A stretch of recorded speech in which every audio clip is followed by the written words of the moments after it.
When I was working at Fort Bliss evacuee camp, somebody messaged our group chat with this excerpt from the Talmud, which I included as the first page of my book because I think it's so pertinent. Do not be daunted by the enormity of the world's grief. Do justly now. Love mercy now. Walk humbly now. You are not obligated to complete the work, but neither are you free to abandon it.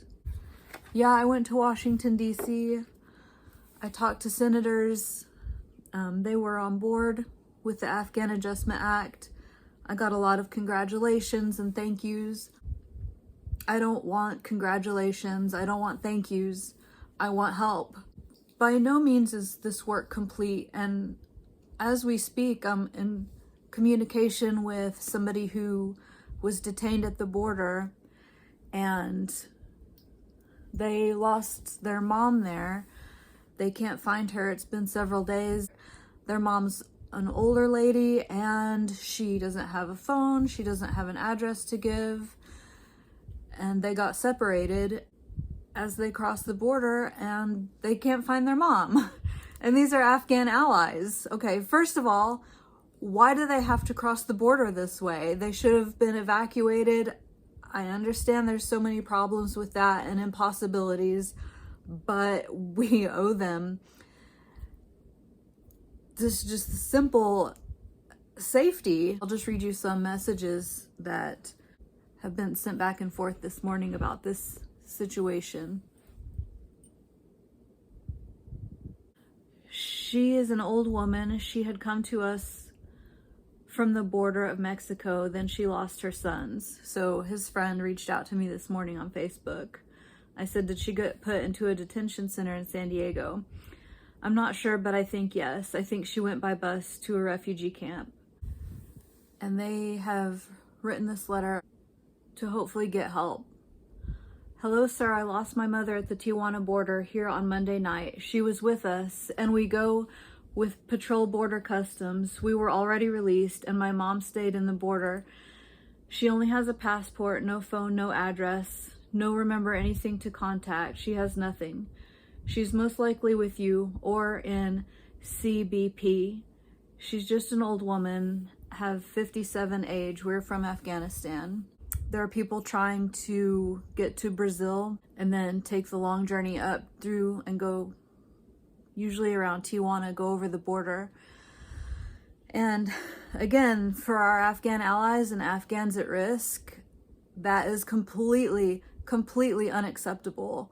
If you're a lawyer or a media person or just anything, we need like all hands on deck to be helping to solve this problem. I'm doing everything I can, but I don't want thanks, I need help.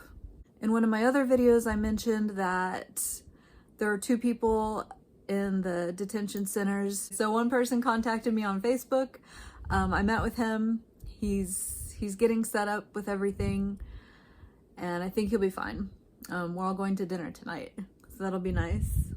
All 3 of us. Okay, and who's the other person?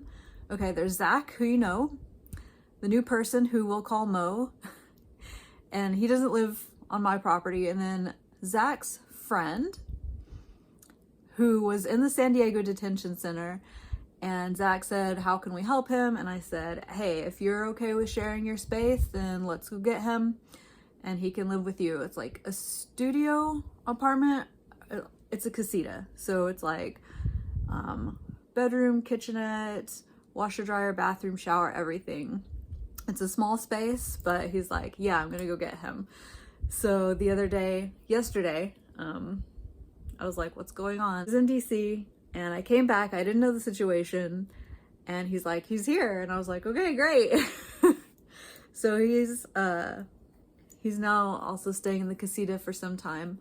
I don't know how long. It doesn't matter, as long as he needs. If Mo ends up needing a space, I'm thinking to like convert my garage, hopefully, maybe, to some sort of like temporary living space. Because these are our Afghan allies. They're risking homelessness because they don't have assistance. How can I say it? They're screwed.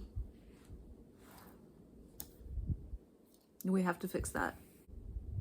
Sorry if this was rambly. It's a little bit emotional morning. Like I said, my work in DC went well, but this is like every day for me.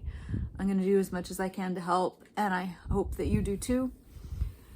Please like, share, subscribe. Like, I'm obviously not a professional filmmaker in any way, so if you know somebody that is, let's get more eyes on this. Let's make videos. Let's talk about it. Just help any way that you can. Thanks.